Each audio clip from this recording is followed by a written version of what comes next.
All right. Now, I've been a Fantastic Four fan for years. In fact, the longest run in my comic collection is the Fantastic Four and all the spin-offs and all the different first issues of Fantastic Four that have come along the way. And because it's time again for another first issue of Fantastic Four, I decided to hop on here and share my thoughts on this book right here. This, the brand new Fantastic Four #1, or if you go by the legacy numbering, 646, by Dan Slott. I've been waiting for this book for a long time. It's been 3 years since the Fantastic Four disappeared at the end of the last, I guess what was it, Secret Wars Part 3? I don't know.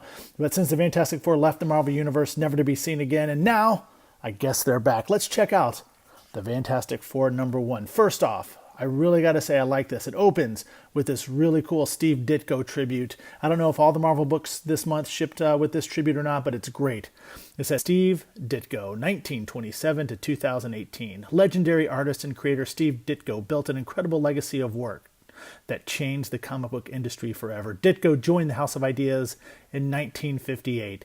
And through the following years, within and outside of Marvel, he breathed life into characters that inspired fans across the globe with dynamic visuals and iconic traits, including superheroes such as Spider-Man, Doctor Strange, Speedball, Squirrel Girl? Didn't know about Squirrel Girl, and many more. Ditko's design shaped the Marvel Universe and the world of comics.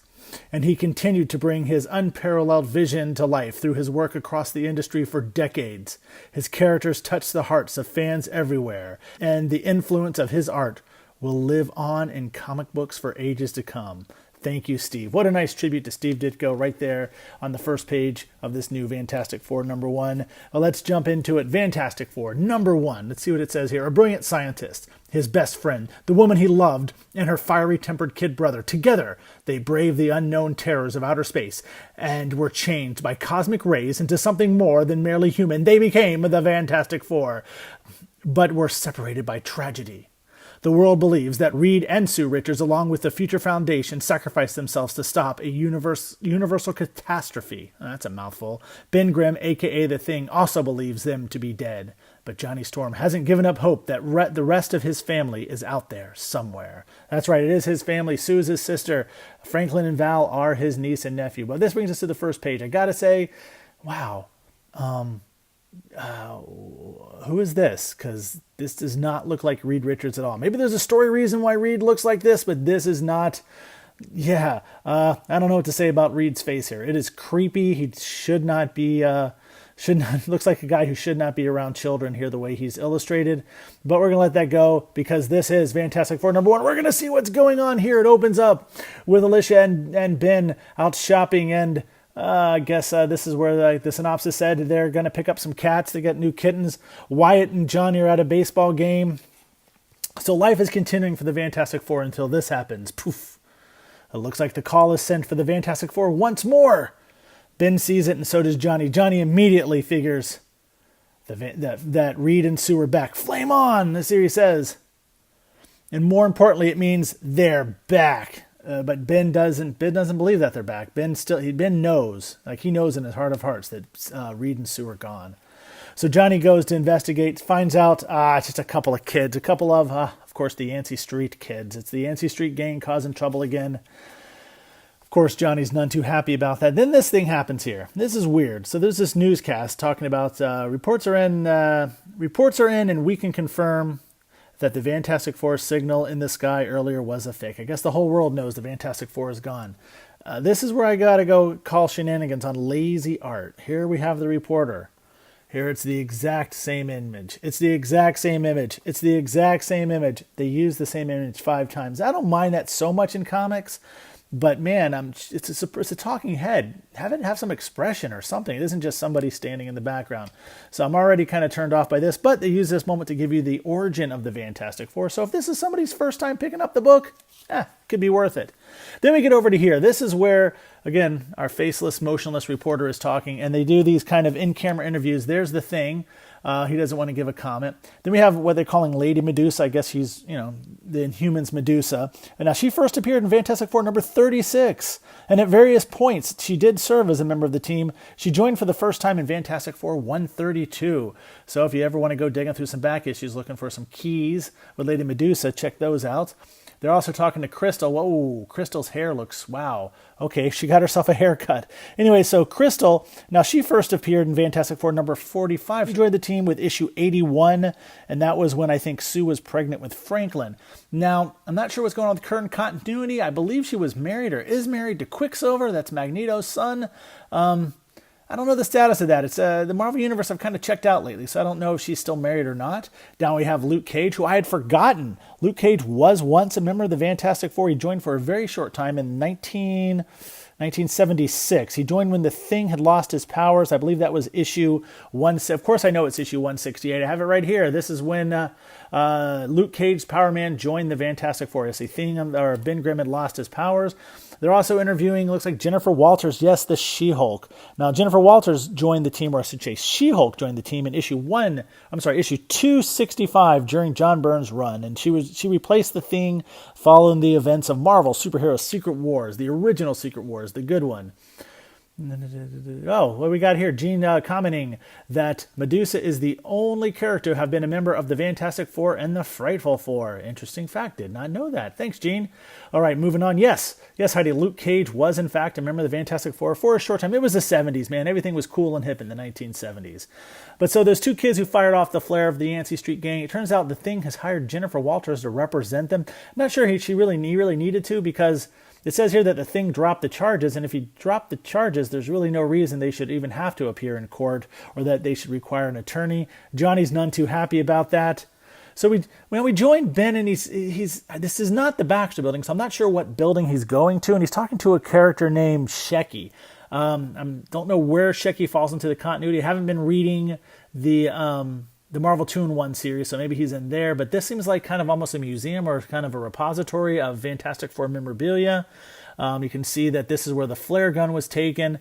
And Ben's checking out this box, Phew, it's still here. So whatever's in this box, let's see. He opens the box up. Let's see.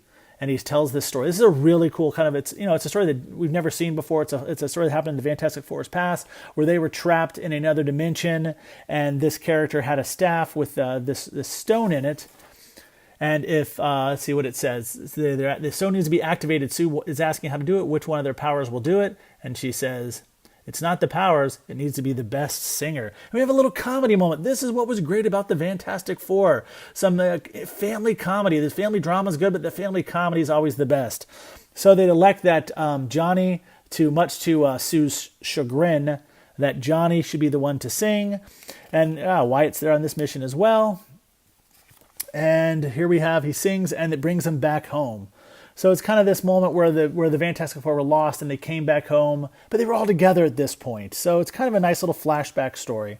And while Ben's telling the story to Shecky, he has this come to Jesus moment, and he says, "Well, I've been lost for some time now. I've been without all of my family and without hope. But today I saw a real sign, and I know what they'd want me to do. I'm ready. It's time to go on my biggest adventure ever."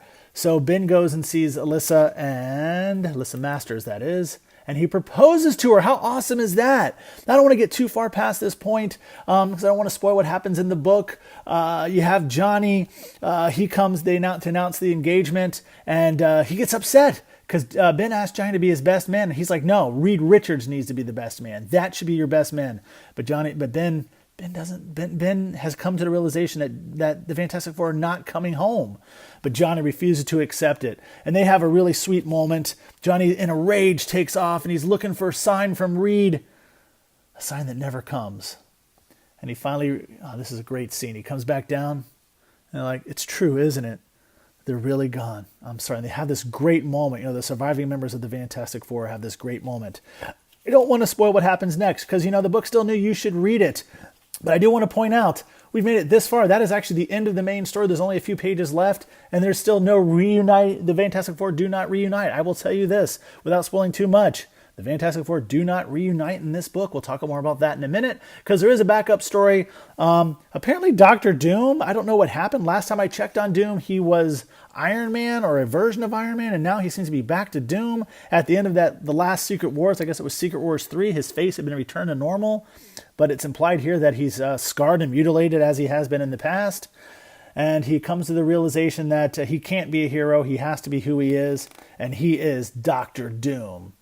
So, it's a nice little backup story setting up Doctor Doom, kind of putting him back to where he needs to be for when the Fantastic Four finally do return. There is also one more little kind of comic strip back in here. I think it's by Scotty Young, written by Dan Slott. It's cute. It's worth checking out. It actually does address the fact that the Fantastic Four do not reunite and do not actually return in this book.